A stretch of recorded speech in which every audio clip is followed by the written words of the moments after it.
again to the church comms folks, Katie and Kenny, for allowing the design squad to serve you all this month with weekly live design hours. Today I have with me Michelle and Andrew from our squads, two of our designers. I'll introduce myself again in case you missed it last week, and then we'll meet our designers for today. Like I said, I'm Michael. I'm based out of Salt Lake City, Utah area, the founder of the squad, so I've been with us since the start. I can't come out of a creative ministry background. I'm a former youth pastor, worship pastor, everything pastor. If you've ever been in a creative role, you probably understand that you do everything. So that's my background, but we got the joy of running Church Media Squad full time now. So let's meet our designers for today. Michelle, let's meet you first. Hi, I'm Michelle. I'm from Sutton, Massachusetts, well, at least recently. I've been with the squad for a little over a year. I think I started at the beginning of 2020, so woohoo, party. Doing work from home before it was cool. Other than that, what else are we supposed to say? That works, whatever you want to do to say hello. And Andrew, I guess we'll do you next. Yeah. Hey guys, I'm Andrew. I've been on the squad here for a year and a half, maybe a little more. And I'm based right outside Chicago in Elgin. It's a suburb here. And yeah, a fun fact, I'm recently married as of like 2 months ago. So that's exciting. So yeah. Cool. All right. Let's get started. I'm going to handle some live stream maintenance on the other screen, and we'll get started with Michelle. Show us from scratch what you've got us going to do today. Let's get going. Okay, give me 0.5 seconds. Boom, here we go. There's your lovely faces. Goodbye. So I went ahead and kind of went through my Pinterest board. I'm working on a baptism graphic today, so I pulled some recent stuff that I thought has just been inspiring me recently. It's super colorful, super bright, super summery, having a grand old time. Pulled it over to my art board. And yeah, I'm just gonna go for it. If you guys have any questions, let me know. But I don't usually talk and work. Yeah, this is one of the weird things with doing these live design hours. Our designers are used to, we're all remote at Church Media Squad, so we're all used to working in silence, maybe some music in the background. Oh, yeah. We don't share offices. Slack is probably the most interruptive thing, so definitely one of the oddest things here is designing live for you guys, but we're excited to do that today. Yeah, it'll be fun. I mean, usually I do like a little karaoke thing while I'm working, so. Okay. You're singing while you're working usually? That's fun. Yeah, I got a Bluetooth speaker and I just kind of go for it. Okay. Yeah. Sweet. So tell us, what is it that you're starting with? What's the first step when you usually get to a new design, Michelle? So usually, well, besides gathering inspo or just things that I feel like, maybe this is what I'll try today, I'll start off with like the composition, which usually, starts with whatever text is going to be involved in the design. So of course here I'm doing a water Baptist. Thank God y'all get to see me spell things terribly. I know, I hate that. I do that all the time when I'm typing in Photoshop. One of the things that you're not great at as a graphic designer is spelling, unfortunately. So it's most of us. Would you believe me if I told you that I got a 5 on the AP Lit exam? Nice. Oh my gosh. But we are products, all of us at the squad, of word or spell check. We didn't have to worry about actually spelling things right because the computer spelled it for us. Well, here's the thing. I don't think, does Adobe have spell check? There is spell check, and it's super hidden in Photoshop, and I never ever use it. The spell check works far better, and Andrew could speak to this, but it works far better in InDesign, so which is great. InDesign is a good tool for doing any large layout type projects like bulletins, brochures, flyers with lots of text on them. Photoshop isn't really a text-based platform, so we do text stuff in there all the time, but that's why that text edit version is not, or text spell checking is not the best thing in Photoshop. Okay. But yeah, so like I was saying, I usually just kind of start off with the composition first. I started doing this after one of our other designers, Matthew, shared his his process where he would do for like social media graphics, where he would be like, hey, here's the black and whites of just like my text and my shapes, and then I'm going to add all cool stuff to it later. And I was like, oh my gosh, it's genius. So, hey, Matthew, thanks. Big fan. But yeah, so I'm just gonna block out where I want things to be on my artboard. Sweet. And then, finalize the colors and shenanigans later. Awesome. So start with typography first, or the text placement and shape placement is a good way to go. I definitely go the opposite end myself, and that's probably my own. That's not necessarily the best way to start with the design in mind, because when you start with, ooh, I like this general look and feel, and you're not thinking about that text that you're putting on the graphic, you actually end up with, oh, I'm stuck with too much text for this style I'm going for. Right. So I need to pull back or adjust way late in the project. So yeah, I love Matthew that he taught us that general philosophy of design. All right, let's give Michelle a chance to kind of think a little bit and not talk while sharing her screen and designing. We'll switch on over to Andrew. Those of you that are watching, or if you see this after the fact and want to put comments and questions about what we're doing on our designs, we'd be happy to answer those questions for you live or in the comment thread after the video is done. So, all right, Andrew, tell us where you're at, what you're working on today. Yeah, so I'm going to make a small group slide. That's a topic we do a lot of on the squad.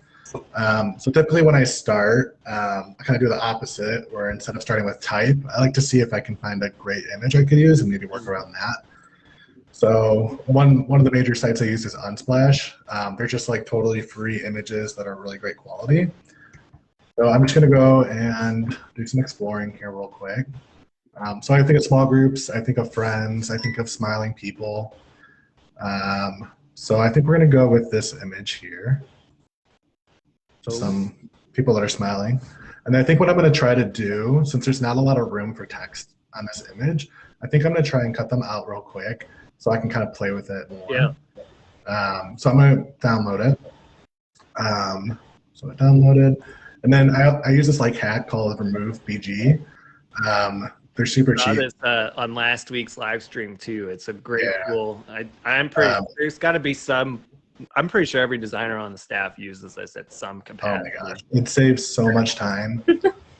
Before this tool, guys, we were like image tracing everything and masking stuff, which takes hours sometimes. Look at this. That took a couple seconds with this tool. I know. We should get like a sponsored ad going for them because this is insane. I feel like you know what? I'm all in favor of sharing our favorite tools. I don't need to get paid for it. If I really love a tool and I think it's helpful for people, that's when I'll share it. I don't need to get incentivized for that. This is one of those tools that every time I get a chance to talk about it, I talk about it. Right. Totally.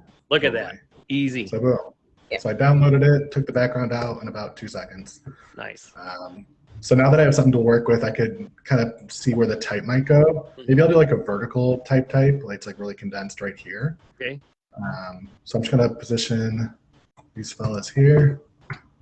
So Andrew, you're starting with picture first and then text after, and then you're gonna do the actual design side of things after you've done that.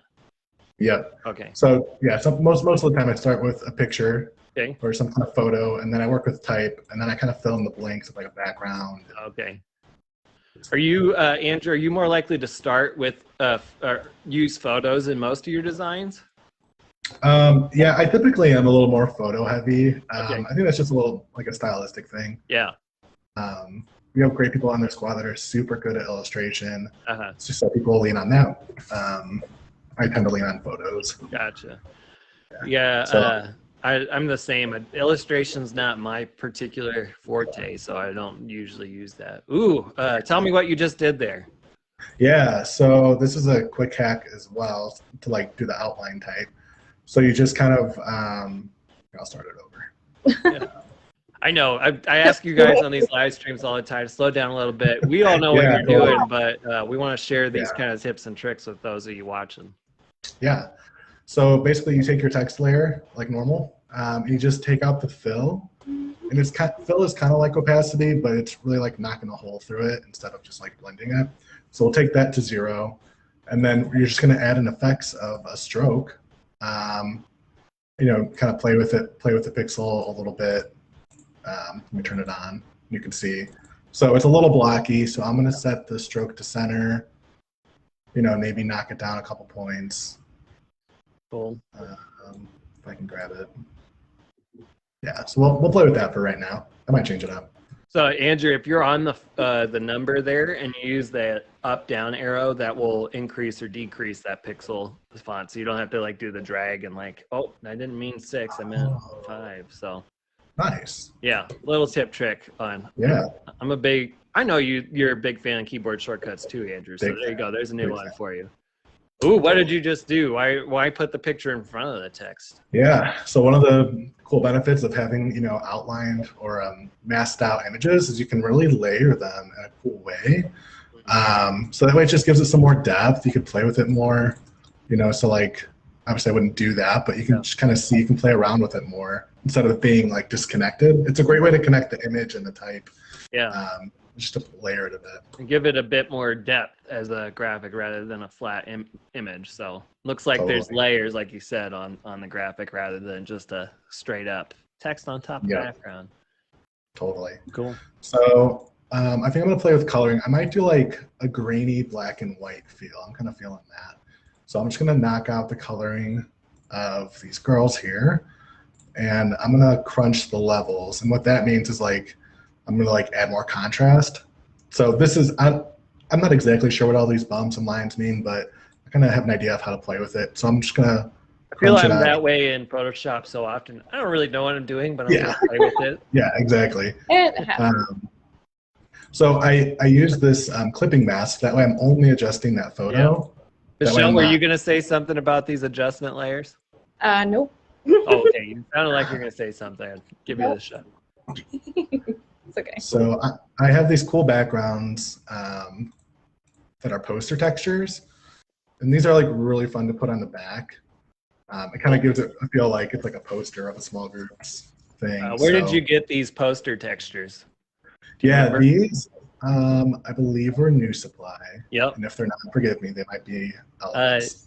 I'll grab a link for New Supply in the comments here for you guys. New Supply is done by some of our friends, Jonathan Malm and Joe Cavazos, legends in the church space. They do some awesome work over at Sunday Social, but New Supply is just basically this monthly design asset drop drip. Prices separately for this month's assets would be $31, but if you sign up for their monthly thing, you can get it for $10 a month. Now $10 a month on the first month, $5 a month after that. They changed their pricing structure recently. So we signed every single one of our designers up for this. New Supply is a great resource. And one of the awesome things about what they do, they never give you terrible assets. It's always high quality stuff. Love everything that they do over there. Big fans. Cool. All right, let's give Andrew a little break here to do a little bit of work. Michelle, let's see how much you've done. Oh boy, surprisingly, not that much. Hold on. That's okay. Give me a second to fix my screen. Here we go. Hi guys, welcome back. So your girl is going with the less is more approach these days. Nice. So, are you making these shapes live yourself, or are you using an asset? No, the first two I got assets for. This one, I'm just making a cross, and I found that going online and finding crosses, it's like I want this line to be this specific line weight. So honestly, I just make them myself at this point. They're not that hard. So I kind of want it to match the line weight of this bad boy. So the teardrop and the squiggle, where did you get those assets from then? So I have a subscription to the Noun project that I love and adore. That's kind of a holdover from when I was interning at Bayside. My mentor, she used the Noun project like religiously, and I was like, oh my gosh, this is such a good resource. Yeah, Noun project, for those, I just put the link in the comments here. Noun project is basically this massive illustrated icon collection. There's other things on there as well besides icons. There's photos. I don't use it as much as you do, Michelle, and it's been a while since I've used Noun Project. I used to use it back when I worked for an app design company, so we would use these icons because they work great in the app design and web design space, but clearly they look awesome on the graphic side too. Yes, sir. I'm about to, let's see. Let me just see if this will work. Perfect. She likes having things all nice and spaced out. But so why get it so spaced out and pixel perfect, Michelle? Is there a reason? Maybe because I'm a perfectionist. That might be the reason. Okay. One of the things I said in last week's video is that our goal as graphic designers is to solve problems. We want to be clear in what we communicate. Basically, a graphic designer is a communicator visually versus a graphic artist whose job is to just make things that look cool or pretty or awesome. A graphic designer's job is to communicate. In this case, water baptism is this Sunday, so if you're making these icons and they're all over the place and make no sense, which can have a purpose, but here we want to have a focus on the type in the middle. And so if they're not perfectly lined up, the eye is actually going to be drawn to that misplaced icons that look off a little bit rather than to the text. And so we've taken the focus away from what's most important in the graphic. I feel like it still needs something, so I'm brainstorming real quick. Give me Alrighty. just a second. So when you're in that, like where you're at right now, where do you go first when you're like, oh, this design needs something else, I'm not really sure what to do? Hold on. Goodness gracious. So usually I'll go into like my mental toolbox first and be like, all right, so what kind of things do we have on hand that can enhance this? Like, but also kind of like, I don't know. It's kind of like this needs a little bit more, oh goodness. I'm trying to find it needs something a little bit more contrast, because right now everything's kind of similar tones. There's a little bit of visual contrast, but it needs one more color or element to it to just draw the eye where it needs to go. And I'm trying to figure out how I want to execute that. Okay, well, we'll give you a few minutes to kind of do some silent research, and we'll flip on over to Andrew and see how Andrew's small group graphic is going. Yeah. Y'all are the best. So far what I did is I added this film grain. This is a great way to add texture, so I'll turn it off so you can kind of see when I turn it on. It kind of just adds this like whole filter across the top that's just like really grainy and like kind of grungy. So that's just a good way to like add some more depth. I was playing with like, well, what if I do a color background and ditch the black and white feel? So I wasn't a fan of that. So I've just been playing around. We talked about last week how most designers love the black and white feel, which is funny because most people that aren't designers, they think color is the best option, which in some cases color is a good place to go. But in black and white, you're able to really focus and hone in on what is the key. And even then, you can start in black and white like Andrew's doing here and then maybe add color in at the end. Yeah. Right. Because if it makes sense in black and white, your design's going to make sense in color. Yes, yeah. If it doesn't make sense in black and white, it's probably not going to work. That's not universal, but in most cases, it's probably not likely to work if you add color into it later. It's very true. But I think for this one, because like small groups, it's like a happy thing. I want to like be more like invitational towards it. I think I wanted to add some color somewhere. So I have these like gradient packs. I'm trying to think where I got it from. I think it was Pixel Surplus. They have like free commercial assets. So another plug for that. So I think I'm going to try putting this gradient over these girls and try to blend it so like they pop out a little more. So I'm going to mask this layer over all of these ones. So that's not the look I'm going for. So I'm going to use my blending modes, which kind of like, again, it's one of those things where I don't know what each one does, but if you just kind of hover over them, you got to kind of get used to it over time. Like, oh, I generally know it's going to be in the light and screen lighter color filter rather than the hard light or whatever, depending on what it is that you're looking for. But yeah, I think most of us. Michelle, you have a degree in graphic design, right? digital media and design. Digital media. Well, most of our squad learned design on the fly from the great University of YouTube. So, including myself, my actual degrees in youth ministry, going for a master's of divinity right now. But I don't actually have an official training in graphic design. Matthew, to interrupt you for a quick second, we have a question from Jill in our feed over here. Her question was, what was that grainy button called? But we use an actual file here, correct? Yeah, so if I pop this open, this is an actual like JPEG, like a high-res JPEG. And I have like 20 different ones of these that are like more grainy, less grainy. One of the things with using that instead of there is a button in Photoshop called noise. Yeah. Do you want to show us noise real quick, just as an example? Yeah, And sure. contrast that to this texture file. This texture file you just showed us has variety in the background, right? But Correct. if we do straight noise, it's under the filter option, add noise.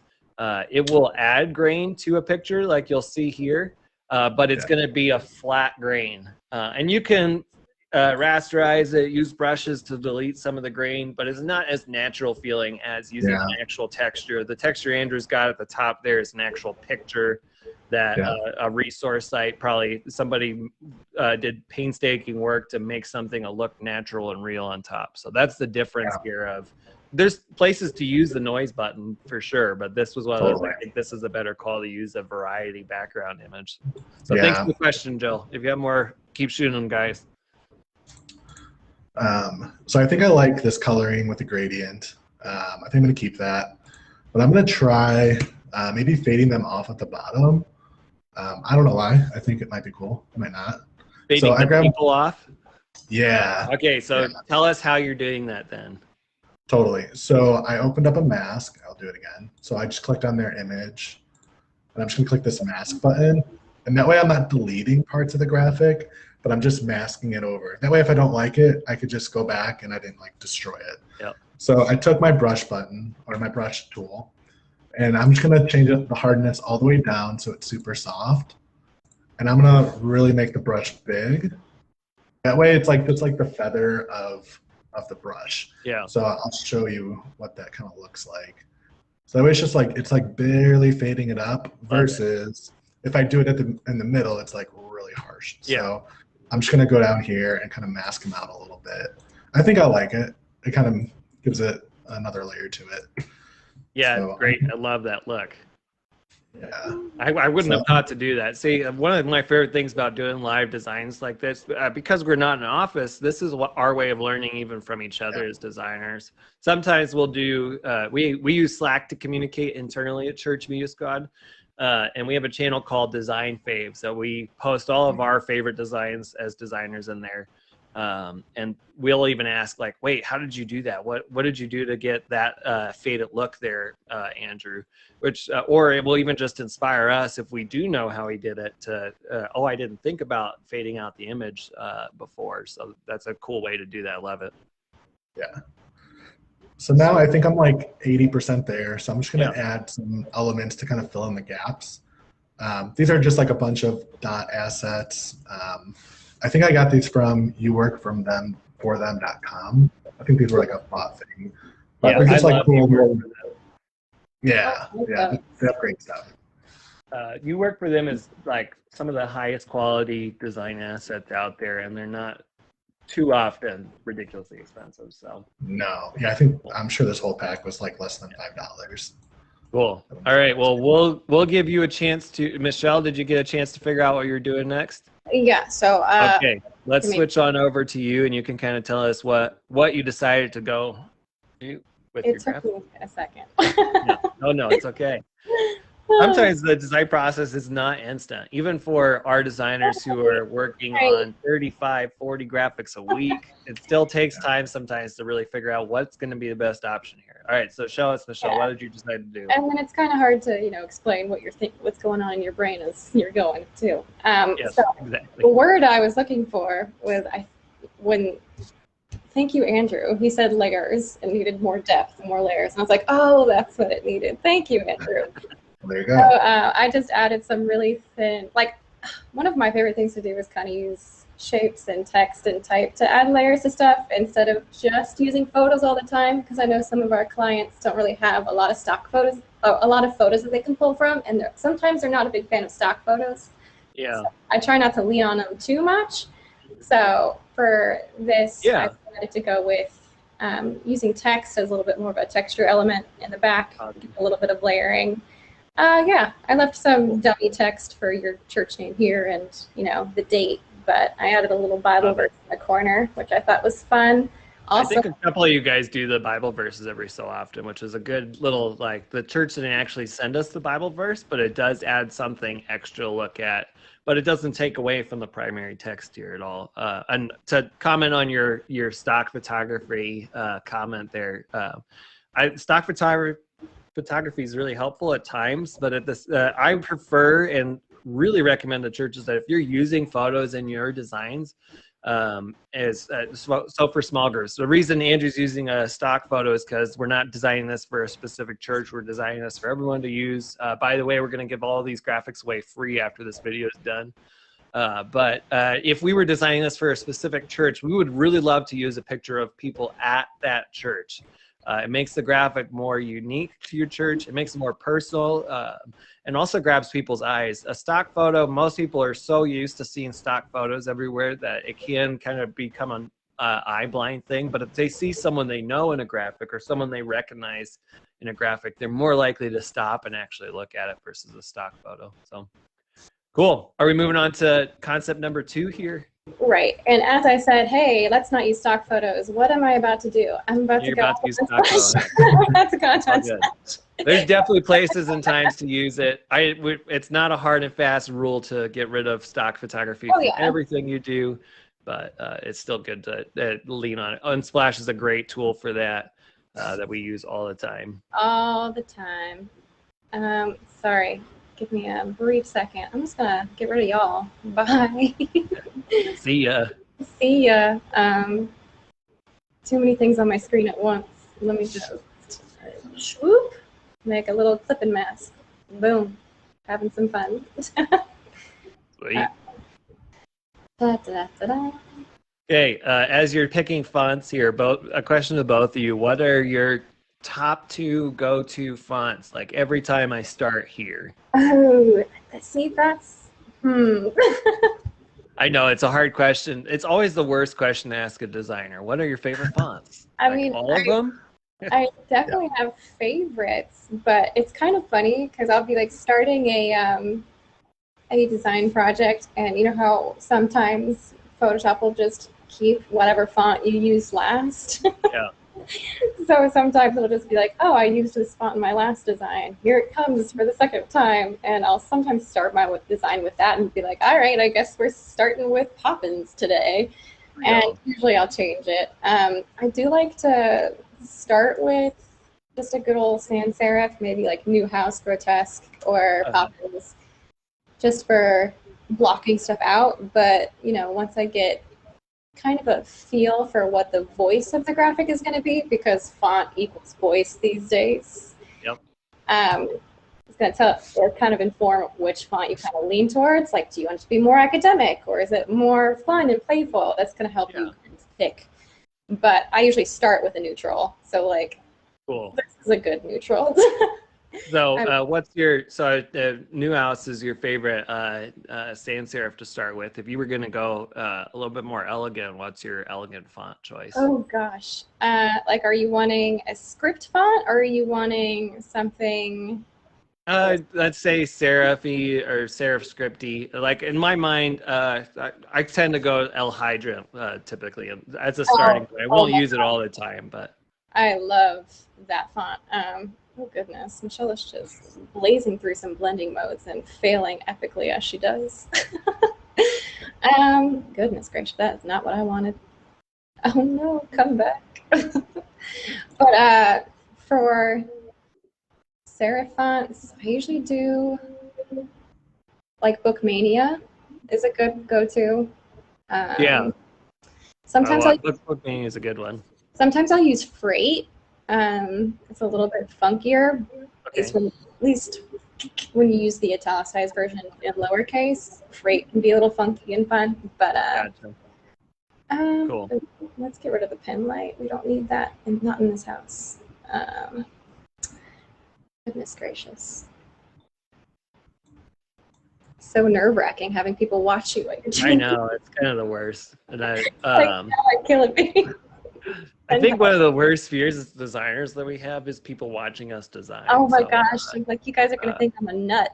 In my case, my wife might ask me, hey, can you design this thing for our kid's birthday? And she'll be sitting right there kind of watching. And that I hate having someone watching over my shoulder. Here, walk away, let me design something, and then come back and look at what I've got. And then you can give me the feedback. Yeah. One of the nice things about working with us, Church Media Squad, is that these guys that you're watching design now, I said earlier in the video, they're typically touching 35 to 40 different projects in a week. They're definitely by far and away the experts in church graphics. They know what they're doing. They know what they're trying to accomplish. They all have particular styles that they tend to lean on to. Michelle is a great minimalist artist, which just means that she limits what goes into the graphics. Andrew's an awesome layout artist, figuring out where to place text the best. And we have all these specialists. Yes, Andrew's like the cream of the crop. Andrew. These guys really know what they're doing. Like, I'm in awe usually when I look at our design phase channel of the quality of stuff that these guys do. I feel inferior as a designer now. Bennett, our other exec, also feels inferior as a designer now. So you work with us, you get some of the best designers out there in the church space. So love our squad and what they do. All right, we're gonna. Oh, sorry. Go ahead, Michelle. No, I said he says that as I'm goofing off. Yes, that's okay. I think that's great in the design space is to goof off. If you don't goof off, you don't make great stuff. Oh my goodness! All right, I'll switch to Andrew. Yes, let's switch over to Andrew and give Michelle a chance to think while she designs here. Andrew, let's see what you're up to now. Yeah, so I kind of wrapped up this one. Okay. Kind of liked where it was at, and I wanted to give another option. Sometimes for our churches, it's a few clicks away, just give them another option to contrast it. So this is kind of like I inverted it a bit. So I put the gradient on the background and made the type light. Gotcha. And kind of gave more of a script. So if this is for a church, I'd probably send both of these over just so that there's some options based on what they're going for. So I started on a third concept. Oh my God.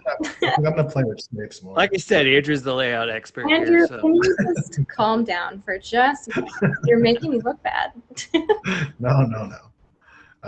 So this, I think I'm going to keep this one pretty simple.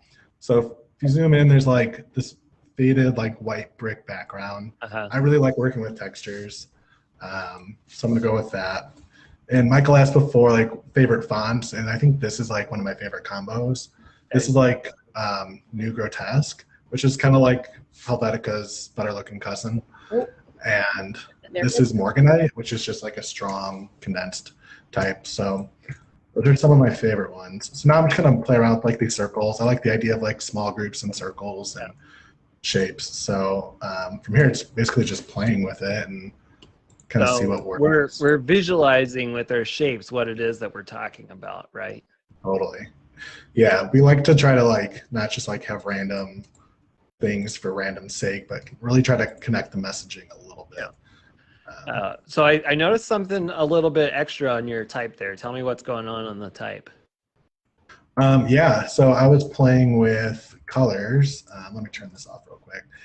And it felt really flat, even if I was doing like different color combos. I don't know, it just felt a little flat. So I've been really playing with gradients lately. So if you go into the FX panel and go into gradient overlay, you have a lot of options. I downloaded these from Elements. Okay.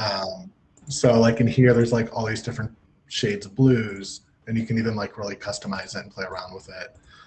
I was really liking the direction of like this purple, teal kind of vibe. Yeah. So it's just like really subtle. It just makes it so it's not like straight up flat. Love it. Yeah. So I think I'm going to try another type aspect. I'm going to get rid of this mask here. So I'm going to do type along this path, like maybe just say small groups over and over. or maybe I'll say like life is better together. That seems to be a common tagline. Yep. Yep. Sure is. It's one of those other things. You work with so many churches in a week, you kind of get used to. What is it that you guys we tend to use in the church world for language when we're talking about groups or small groups, life groups? So we kind of have these general taglines that we tend to use over and over again, which is helpful when designing extra text in here that a church may not have actually asked for, but we know that they might like, or we can change it out for whatever tagline they actually use for groups as well. Totally. Yeah. But it just So I adds just drew a circle awesome and, extra element. Love it. Love it. yeah. So you kind of just throw these, just to finish out the balance a little bit. I might put some off the artboard just so it feels like there's some movement happening.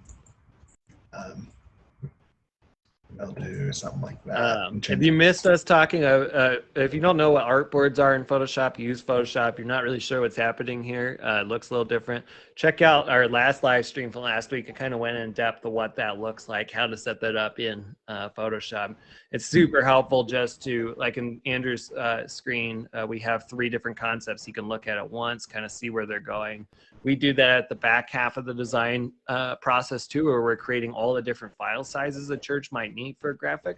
So we can see the big picture of what is the overall branding for this graphic going to look like, not just on screens in person, but in print and in social and every other way that we can make these files work. So there's one church that we've worked with for a long time. They have 72 different options of where they use their graphics. So that's really helpful to be able to see that huge picture in one shot. What is it that this whole brand looks like? Ooh, I like this. Bright coal. This is another asset from New Supply that we talked about early on in the video. Big fan. There's like this whole like doodle pack. Yeah. That it's just like underlines and circles. Oh, love that. It's like a real like hand touched feel. Yeah. So Sometimes I'll go in and do that myself with the brush tool in Photoshop. If I can't quite find the exact kind of squiggle that I like, because sometimes I'm just particular, I guess. And I'll just get a brush tool and do that. Totally. What, Michelle? Got my Wacom here too, in case I needed to draw something. Wacom tablets, they're just basically drawing tool tablets that you can use on your computer, draw on top of stuff. I don't have that, unfortunately. Oh, they're so nice. Yeah, I love this. I love this one, Andrew. If you don't have photos of people at your actual church, for the example that you did originally of, hey, we're going to make this personal, this is the next best option. Make something that has no photos in it, that's simple and still gets to the point. Because people tend to sniff out that fakeness in the stock photography for sure. You still can use it, but this is another great option to stop people and look. I love that font combo. Andrew's great. Thanks. Yeah, it really works out. Sweet. All right. Well, looks like Andrew's got time for another 4th concept. I love this, guys. This is awesome. Our designers are so fast. It's great to see this. This is all, we're minute 39 into this live stream, and we've already got a couple concepts going on here. Let's see, Michelle, where you're at. All right, hold on. Now I got to start at concept 3. Thanks, Andrew. No. It's okay. So question to you guys, Michelle, before you start on the design, how many design concepts do you tend to send to a client on a sermon graphic? Well, it really depends on whether or not they have an idea. Like, they have a very specific idea of what they're going for. Like, hey, this is really what we want. Usually I'll be able to get it in like 1 or 2. Yeah. But if it's a little bit more generic and they're like, hey, we want to see what you can come up with, we kind of want to see you'd be creative, but here's like the general guidelines, I'll usually do like 2 or 3. Okay.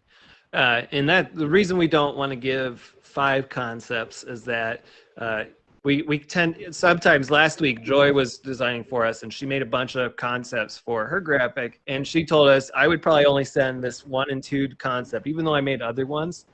Because as designers, we might explore a particular look, and it might work okay for the church, but we want to give them the top options, not overload them with different options. Just because we all kind of get decision anxiety. It's like looking at the same Which loaf of bread am I going to get for my spaghetti tonight? Like, I'm not really sure because there's 30 different bread options right in front of me, and kind of get the decision fatigue. So we try to limit how many concepts we send in the beginning, because you go beyond that, you're kind of just getting a little bit on the nitpicky side of things. Again, our designers really know what they're doing, so they're not making terrible designs. So they want to make stuff that works well. So there's never really a need for us to send 10 different concepts with a graphic. So it's fun to explore, kind of look at different things. Michelle, you're working on concept number 3 here. Go back to concept 2 and kind of tell us where you landed. You've added a little bit since we looked at it. I guess I got a little camera shy doing concept 2, so that's I apologize. Okay. No, don't worry about it. But I ended up going with the kind of cutout base with the photo background, because water baptism. We're gonna do some water in there. Oh yeah. And then I again kind of leaned into the more geometric approach with including like line work. I'm loving the kind of thin line work recently, so I used it as kind of a way to bring in some visual interest into this kind of block area. And then I kept the negative space super clean and added a little bit of text on top for like hey, this is the date and time, here's the location. And then again pulled in the same kind of texture of font as texture for the background. I did pull in a regular texture from oh goodness, I've had this one for ages. Don't ask me how I got it. And then I love that when you've been using the same tech. It's a great texture if you've been using it for 3 years. It probably has been 3 years, yeah. And then I put a little bit of like a very subtle, you can barely see it, just kind of brightened it up and cooled it down a little bit. One of those, what do they call them? It's a color lookup. Yeah, it was a color lookup, LUT doodad. It was one of those things. So some button in Photoshop that does something that I kind of understand what it does, but could never actually describe what it does. Yeah, it was over here. Yeah, it was one of these bad boys. We need one of our photographer designers on here to tell us what all the different what color lookups are and LUTs. I dabbled in photography a while ago, and then on my old computer, I had like a bunch of Lightroom presets saved, and one of the cool things that I discovered was when you pull up the camera raw filter in Photoshop, you can actually use your Lightroom filters on photos. Oh yeah, that for a while, but I forgot.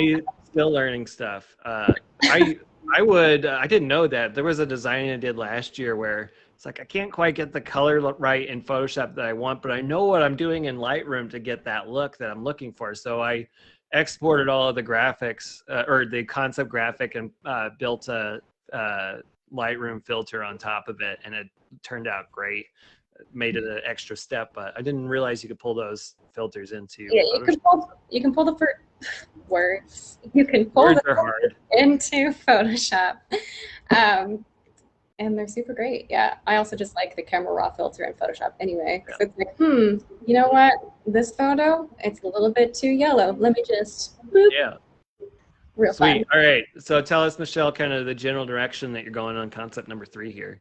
So we went a little bit edgy on the first one, a little bit cleaner on the second one, and I wanted to go a little bit more fun on the third one. Yeah. So one of the things I've been seeing recently, on the internet is some kind of retro callbacks every so often, and you know what? I'm a huge fan. I know, it's so retro is a very in style, like across brands. Everyone is using retro right now. I'm having so much fun with it. Again, getting a little camera shy because I'm like, oh wait, what do I want to do now? So we will see where this experiment takes us. Because half of it's problem solving, half of it's experimenting. Yeah. So give us a little tip. How are you doing the drag and drop copy there? Oh, okay. So on the Mac, it is Option. I believe on Windows, it's Alt, but you can just Alt or Option, and it gives you the little double arrow, which duplicates, and you can just drag and duplicate. It's a great little tool. Very handy. we're a big fan of this. And oh wait, I know what I want to do. All Okay. about the keyboard shortcuts, button shortcuts, Photoshop actions, Right. how to save time. Ooh, great color. Was that a stroke that you just added? Yeah. So I Okay. decided what I wanted to do. It's Okay. we're going a little bit funky on this one, so bear with me. Hope y'all enjoy the ride. We're going to just get rid of the stroke, bring back this fill, and then I'm going to kind of, one thing I learned recently is you can select multiple things, like multiple text blocks in Photoshop. I know this is probably like, oh, that's normal. I knew that was a thing. Well, I did not. Okay, so give me a second. You can select multiple things at once and change all the colors in the text panel. And I was like, oh my gosh. Every time we do one of these videos, somebody shows me something, I'm like, I feel so stupid that I didn't figure that out myself. Or why did I not know that that existed? That is not the thing I wanted to use for that. Okay, let us go. All right, what are you doing? Oh, fun. Right. All right, so you made a mask and you're deleting some, basically deleting some of the mask, right?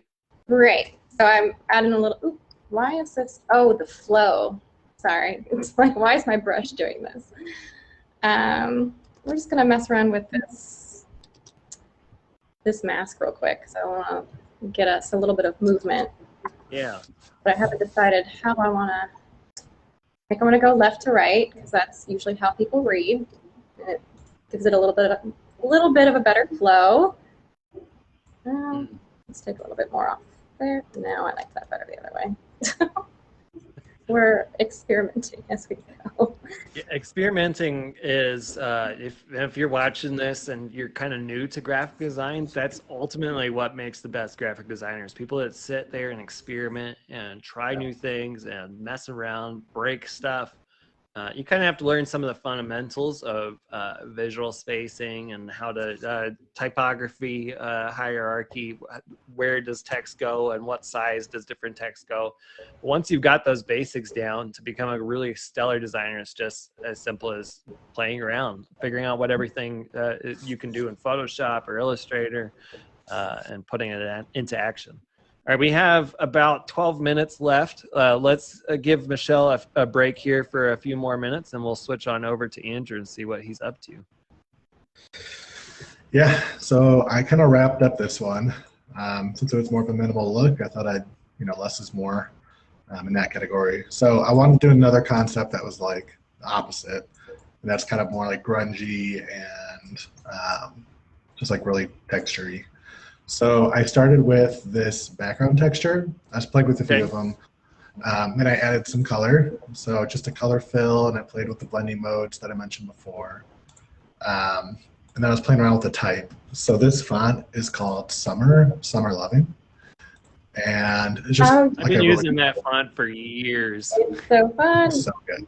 It's so good. It goes great with the palm tree. If you're working with summer stuff, yes. I recommend it.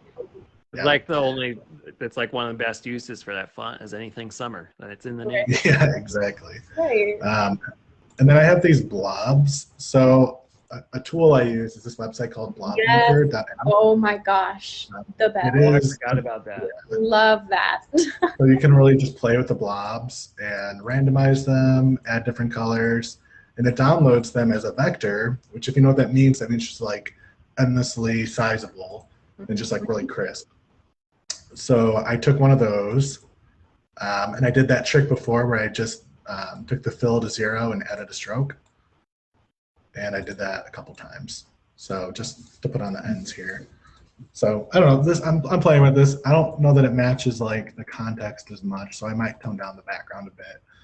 But just kind of, yeah, like what Michael said, just experimenting a bit and seeing what works, and just be willing to, delete all the layers if it doesn't work. So this is a small group that is out hiking all the time on pavements. That's what.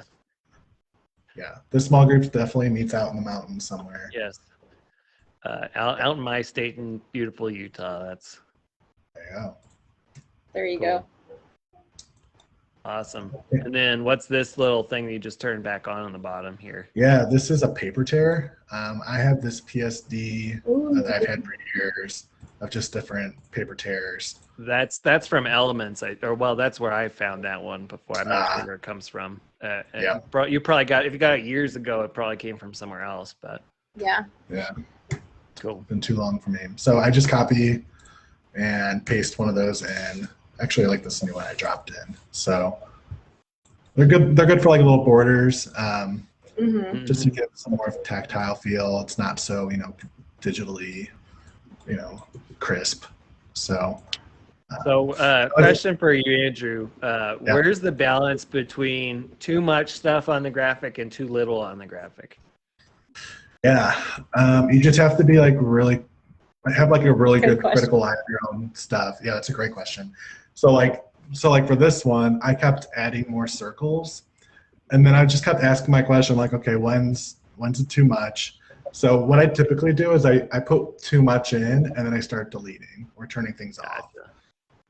So I purposely go overboard so that I could bring it back and say like, okay, what's going to communicate the best without distracting. So actually this one, I feel like maybe one of these circles can go and kind of work backwards. So if you have a tough time thinking like, well, should I push it?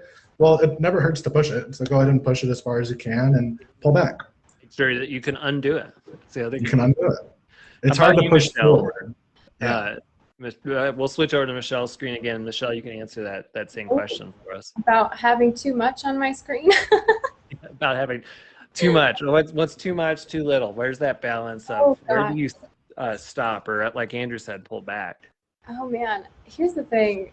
I don't want to be like, I never have too much on my thing, because that's not true.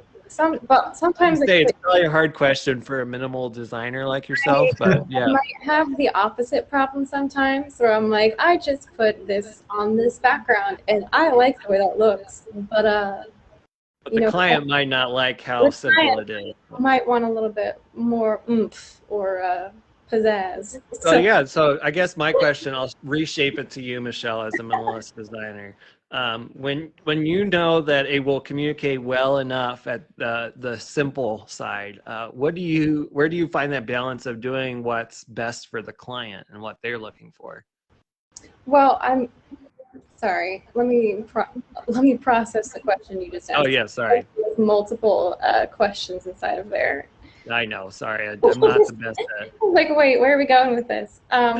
So on one side, I mean, I don't want the client to ever feel like they have to compromise with me on their design. Like, part of being a designer and serving churches is, bringing your expertise to the table and like your skills in your designs, but also bringing it with open hands so that what you do can best serve the voice and like of that church.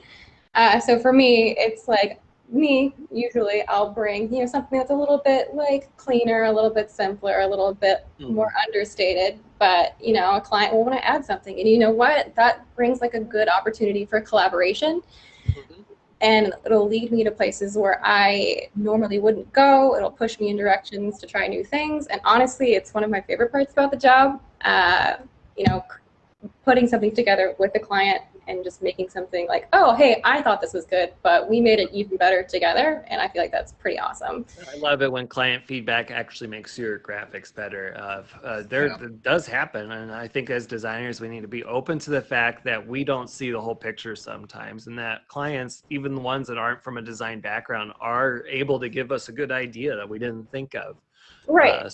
Just because we are the experts, or we might do 100 graphics a week and the client only looks at graphics, that doesn't invalidate what they have to say. So cool. All right, so we got about 6 minutes left, so we'll how about we end with this? Let's stop sharing screens. Don't feel like you have to do a fourth concept for us. I was like, I got 6 minutes left, let's do it. Go quick. Go. No, I'm just kidding. We'll end today with one last question for both of you of what is your top tip to a church communicator who is working with a designer? Like if you're not a designer, but you work in the church's communications department and you work alongside a designer, what is it that every church communicator should know from a designer? Like top tip. We'll go Andrew first because Michelle, you were just sharing with us. So Andrew first, then Michelle. Yeah, top tip. I think, well, communicate well. So if you know the direction you want to go, kind of flesh that out before you hand it off to the designer.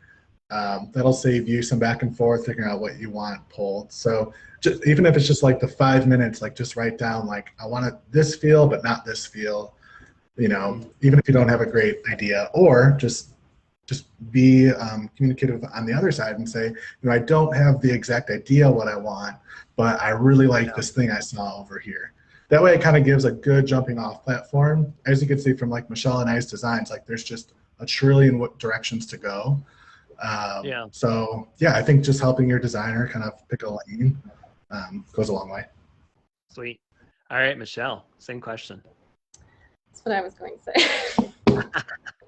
Same thing, everyone, just, yeah. If you saw the panic in my eyes when he started talking, it's because he stole what I was going to say. And I was like, oh no. Yeah, I was going to say communication. Just like, you don't even have to know exactly what you're talking about, because, you know, we kind of know what we're doing. So if you can point us in the right direction, that's great. You don't need to feel like, oh my gosh, I need to educate myself 100% on this thing and know exactly what I'm talking about. No. We're here to help you. It's great. Yeah. Just point us in the right direction. Tell us what you think, what's going on in your brain, and we can help you bring it to life. I love the pairing of a communications person and a design person, because the communications person, if you're giving us that top picture of this is what we're trying to communicate with this graphic on water baptism, whether it's we're inviting people to come to a water baptism class, or hey, come watch it on Sunday, or come get a class on talking with the elders on getting into baptism in a couple weeks, whatever that might be. We need that picture of what is it that we're trying to design and communicate first from you. So sometimes it's helpful to have a visual idea too with your designers. Like Michelle was saying, we are the experts on the visual side of things. So sometimes all we need is a simple, what is it that we're trying to communicate with our design? So that might lead us away from our base style that we love to sit in. It might lead us to our base style that we love designing, but giving us that general vision. What is the communications problem we're trying to resolve visually? That's kind of the big tip there with working with your designers. Well, thank you, Michelle. Thank you, Andrew. Thank you, Church Comms Group, again, for letting us do this. Give us a few hours later today or tomorrow morning. We'll have all of these files ready for you in a couple different sizes for screens and social. You'll also get access to the source files, so you can kind of play through those layers, see what they did, and make text edits yourself. So thank you, Church Comms Group. I hope you have a great rest of the week. Be on the lookout. If you haven't seen our giveaway for the week, we are doing a giveaway contest in the announcements channel for Ember temperature control coffee mugs. Go check that out over there. We'll announce a winner at the end of the day tomorrow. Thanks, Comms Group. We'll see you around. Bye.